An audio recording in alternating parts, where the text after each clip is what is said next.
Saya berangkat dari keluarga yang broken home. Saya akan membalas setiap air mata yang keluar dari ibu saya. Saya 4 hari berturut-turut minum air keran dari kamar mandi.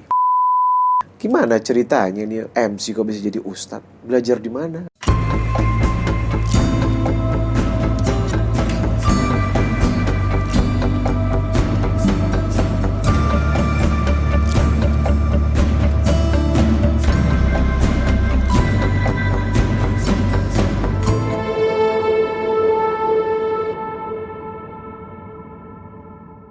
Assalamualaikum warahmatullahi wabarakatuh. Baik lagi di konten YouTube saya Lutfi Agizal, dan kali ini di talk show Nasi Garam. Sejuta inspirasi dalam menjalani kehidupan yang apa adanya dan sederhana.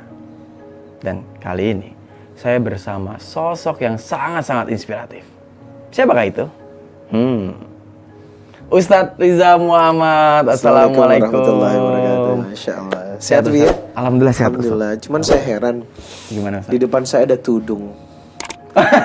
Kamu jauh-jauh ke tempat ini bawa tudung. Tapi saya nggak tahu di dalam tudung ini ada apanya. Gitu. Nah, dari ini tadi nggak boleh dibuka, nggak boleh dibuka, nggak boleh. Dan ini real ya Ustadz. Ustadz belum tahu ya apa belum, ya. Ya. Nah, sebelum saya bertanya-tanya dengan Ustadz, saya pengen nantang Ustadz dulu nih. Mau nggak seorang Ustadz Riza Muhammad makan makanan yang ada di dalam tudung sajinya? Mau dong. Berani?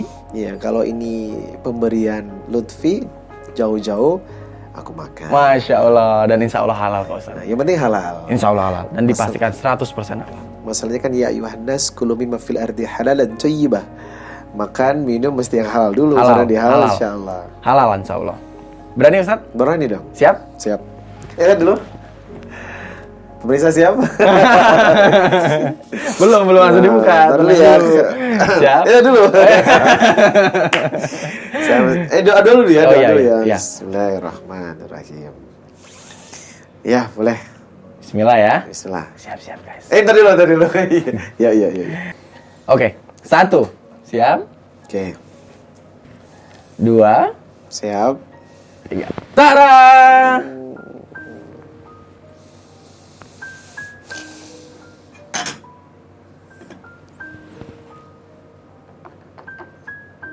Ustadz, are you okay Ustadz? Ya oke. Jadi ini ada nasi, ada garam ya. Masya Allah. Ada sebuah filosofi flashback kehidupan di mana I come from nothing and I will go back to nothing. Saya berangkat dari ketiadaan dan pulang dengan ketiadaan. Sederhana kan ya? Ada nasi, ada garam. Masya Allah. Tapi tunggu, Ustadz kok berkaca-kaca kayak gini? Ya. Setiap orang mesti punya masalah dan masa lalu. Jadi kehidupan yang mungkin orang lihat tentang Riza Muhammad dari sisi sekarang yang ada, mungkin bahkan orang ngecap saya sombong, bahkan ngecap saya mungkin takabur kepada Allah, itu semua Masya Allah. Karena jujur mengawali kehidupan pun tak lepas dari kenangan-kenangan masa lalu yang luar biasa. Saya berangkat dari keluarga yang broken home. Jadi banyak yang nggak tahu, saya berangkat dari keluarga yang broken home, di mana dari kelas 5 SD saya harus ditinggal ayah saya. Dan itu kebayang ya, saya hidup SD? Iya. Saya kelas 3 SD juga. Saya hidup dengan seorang ibu, di mana mesti saya pindah dari kontrakan yang satu ke kontrakan yang lain. Ketika kontrak itu nggak bayar karena memang nggak ada uang. Pasti disuruh pindah lagi, disuruh pergi lagi. Itu luar biasa. Tapi aku kuat karena apa? Ada ibu ya, ada kekuatan ibu yang luar biasa. Bertahun-tahun menjalani, mulai dari jualan pisang goreng, mulai dari ikut ibu berjuang jualan nasi, sampai kadang karena saya sekolah nggak bisa kerja, ya ibu yang kerja. Makanya berada di satu titik ketika aku selesai sekolah, aku bersumpah, ya Rob, saya akan membalas setiap air mata yang keluar dari ibu saya. Saya bersumpah, ya Rob, suatu saat nanti saya akan membayar setiap kesedihan yang dirasakan ibu saya. Dan aku juga bersumpah, ya Rabb, suatu saat nanti saya akan membalas setiap titik kelemahan dari apa yang saya rasakan. Makanya saat itu aku berjuang. Selesai sekolah saya berjuang.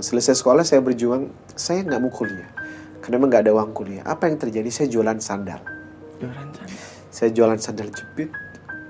Dan saya bersumpah, ya Rabb, hasil pertama dari penjualan sandal akan saya berikan kepada ibu saya sebagian. Dan itu benar. Aku jualan sandal, hasil pertama 50.000. Jadi 40.000 saya berikan kepada ibu, 10.000 saya pegang. Dan itulah komitmen saya kalau ternyata seumur hidup saya, makhluk Allah yang harus saya bahagiakan pertama adalah ibu saya. Kemudian selesai sekolah, ternyata jualan sandal jepit gak solusi ya. Akhirnya saya berangkat ke Bali. Saya fighting di situ. Pertama saya jadi karyawan Matahari Time Zone. Saya CSA ya, jadi ngepel, Tunggu nyapu. Ustaz, sambil kita tunggu ceritanya Ustaz. Gimana kalau Ustaz makan ini Ustaz? Oh gitu, sambil makan ya. Jadi terserah, garamnya boleh, sama ini boleh. iya, sedikit lah ya, jangan terlalu asin nanti. Bismillahirrahmanirrahim. Pakai tangan boleh, pakai. Ini saya ingat banget. Kerja customer service dengan gaji bulanan Rp185.000. Jadi memang saya udah janji komitmen awal, setiap saya terima rezeki, saya mesti bahagikan ibu. Saya tahu ibu tinggal di situ Bondo, numpang di mana butuh penghidupan. Saya berikan semua itu gaji, Rp185.000. Apa yang terjadi? Ya saya nggak bisa makan dong ya. 4 hari saya nggak makan. Masya Allah. Oh, ingat banget saya. Saya nggak makan, merasa ya Rabb ini ujian. Karena mengatasi rasa lapar dengan apa? Saya 4 hari berturut-turut minum air keran dari kamar mandi. 4 hari berturut-turut. Itu berasa banget. Ya ujian dahsyat. Jadi uang saya kirimkan kepada orang tua, tetapi 4 hari berturut-turut saya cuman minum air. Ini mendingan saya makan nasi dengan garam, ini air. Mau minjem, mabuk. Jadi saya minum air selama 4 hari berturut-turut hingga Allah datangkan rezeki dari arah yang nggak pernah disangka-sangka. Jadi belum cukup sampai di situ, karena ya namanya ingin berjuang di Bali. Dari situ saya coba melamar menjadi penyiar radio. Jadi penyiar radio pun uang saya berikan sama ibu, dan saya ingat saya beli 2 karton mie instan yang saya gunakan untuk makan 2 bulan. 2 karton Ya, mie instan makan 2 Jadi bulan. makannya tiap hari mie sampai saya betul-betul sakit. Di titik sakit 2 bulan saya sakit, Masya Allah. Jadi perjuangan itu luar biasa. Jadi setelah itu jadi karyawan handphone. Oh ya? Iya.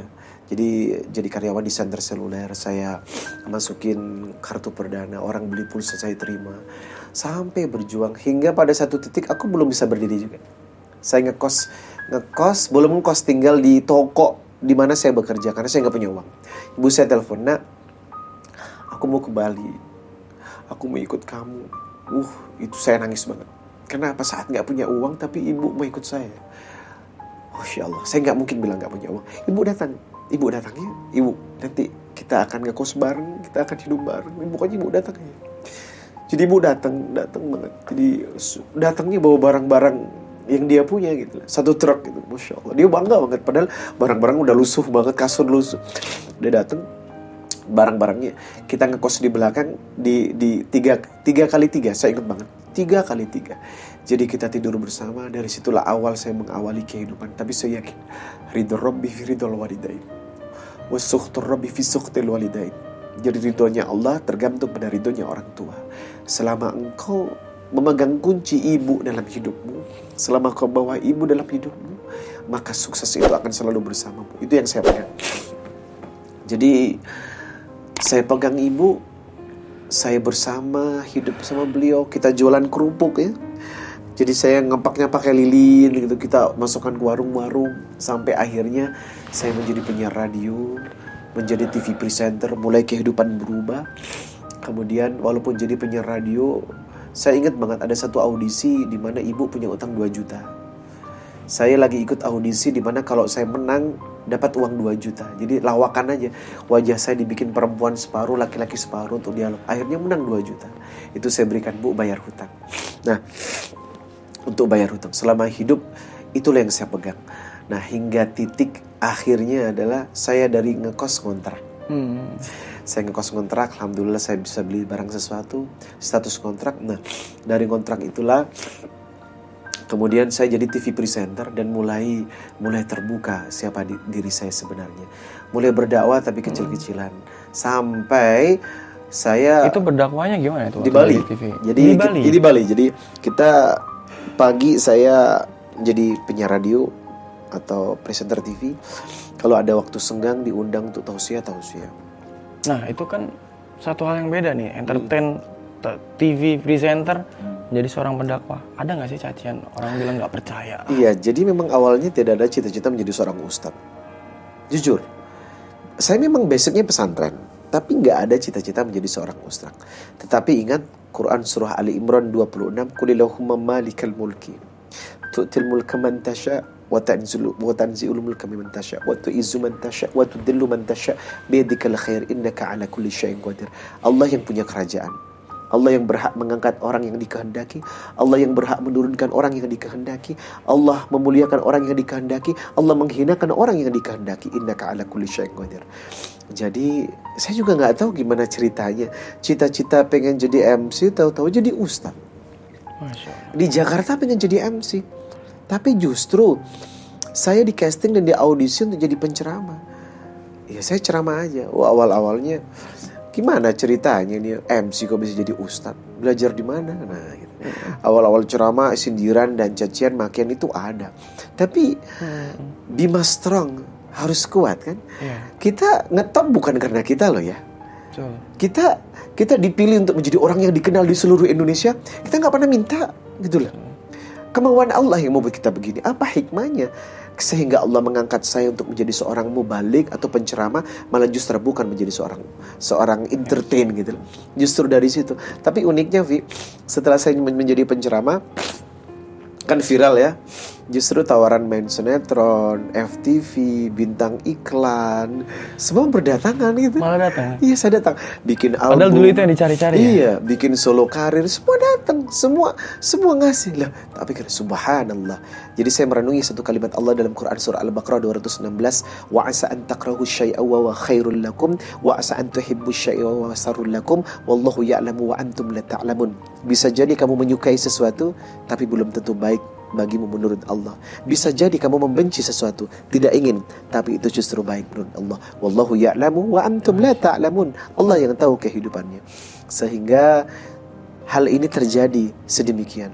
Maka saya yakin innama amruhu idza arada syai'an ay yaqula lahu kun fayakun. Kalau Allah sudah berkehendak sesuai dengan keinginan Allah, yang tidak logika akan menjadi logika. Ustaz, ini gini Ustaz, berarti secara langsung Ustaz itu dulunya awalnya penjual sendal jepit. Betul. Lalu sekarang bisa menjadi seorang miliarder. Masya Allah, nggak lah bukan miliarder ya. Masya Allah, ini ya, rumah sama ini tuh ada kali loh Ustaz. Ya, ya tapi masih alhamdulillah. merendah nih. Masya Allah. Ini tipsnya gimana sih Ustaz? Jadi sebenarnya wa'lamu annallaha yabsutur rizqa liman yasha'u wa yaqdir. Ketahuilah Allah yang menyempitkan rezeki, Allah juga yang membuka rezeki. Saya bukan tipikal orang-orang yang ngemis-ngemis sama program. Minta dong, tolong pakai saya dong. Saya nggak mau. Geli lah kalau menawarkan diri. Tapi kalau orang mau percaya sama saya untuk memerankan satu peran, FTV misalnya, sinetron misalnya, atau tausiah di TV mana, berarti mereka adalah percaya atas petunjuk Allah. Kemudian kunci saya cuma satu. Wa may yattaqillah yaj'al lahu makhraja wa yarzuqhu min haitsu la yahtasib. Barang siapa yang bertakwa kepada Allah, maka Allah akan memberikan jalan keluar dan rezeki dari arah yang tidak pernah disangka-sangka. Nah, dari sini selama kita menjadikan Allah tujuan, semua akan dipermudah. Ihfadillah yahfadka. Jagalah Allah, Allah menjagamu. Ihfadillah tajidhu tujihaka. Jagalah Allah, Allah berada di hadapanmu. Maka selama kehidupan kita selalu dekat kepada Allah, dunia ini punya siapa sih? Punya Allah. Kalau Allah sudah mau menghadirkan rezeki, ya udah Allah kasih. Masya Allah, saya juga nggak nyangka. Ketika saya berhaji, saya berdoa, ya Rob, rumah masih ngontrak ya Allah. Saya pengen rumah yang agak besar, biar ada saung untuk pengajiannya. Minimal 2000 meter aja ya Allah. Jadi ketika pulang ke Indonesia, doa itu diijabah, Fi. Masya Allah, Begitu ini ya. pulang, iya, saya ceramah ditawarin rumah ini 2000 meter, pas 2000 meter. Tapi nggak pernah nyari ini padahal. Ditawarin dengan orangnya. The power of Masya Allah. Doa. Masya Allah. Nah, bagi kalian semuanya banyak hikmah dari Ustadz. Kita awalnya adalah seorang yang bukan siapa-siapa, dan kembalinya pun juga bukan siapa-siapa. Iya. Namun saat ini kita dititipi sesuatu yang sangat berharga, dari mulai keluarga, harta. Yang penting juga kita selalu berdoa kepada yang di atas untuk selalu berserah diri. Nah Ustadz, satu pesan buat orang-orang yang sedang berjuang nih, mungkin masih dalam kondisi makan garam saat Masya ini. Allah. Gimana nih? Jadikan saya sebagai inspirasi kalau ternyata rezeki itu hak mutlaknya Allah. Bagaimana cara menjemput rezeki agar kita selalu berkah? Amalkan satu surah Al-Qasas, surat 28 ayat 77. Wa ba'tagi fima atakallahu ad-darul akhirah wa la tansa nasibaka minad dunya wa ahsin kama ahsanallahu ilaik wa la tabghil fasada fil ard innallaha la yuhibbul mufsidin. Kejarlah kepentingan akhirat, kejarlah kepentingan Allah, maka kau akan mendapatkan kebahagiaan dunia dan isinya. Alhamdulillah, amin amin amin. Ustadz, bila ditutup dengan doa Ustadz. Baik. Di akhir sesi nasi garam sejuta inspirasi dalam jalan kehidupan yang sederhana dan apa adanya. Bismillahirrahmanirrahim. Allahumma anta rabbi la ilaha illa anta khalaqtani wa ana a'budu wa ana ala ahadik wa wa'dika mastata'tu a'udzu bika min syarri ma sana'tu abu'u laka bi ni'matika ilayya faghfirli fa innahu la yaghfiru dzunuba illa anta. Allahumma inni ala dzikrika wa syukrika wa husni ibadatik. Allahumma inni nas'aluka al-huda wal tuqa wal afafa wal ghina. Allahumma inni nas'aluka ilman nafi'an wa rizqan thayyiban wa amalan mutaqabbala. Rabbana hab lana min azwajina wa dhurriyyatina qurrata a'yun waj'alna lil muttaqina imama. Rabbana atina fid dunya hasanah wa fil akhirati hasanah wa qina adzaban nar. Subhana rabbika rabbil izzati amma yasifun wa salamun alal mursalin walhamdulillahi rabbil alamin. Amin. Makasih Ustadz. Sama-sama. Sampai bertemu di Maaf ya episode tadi ya.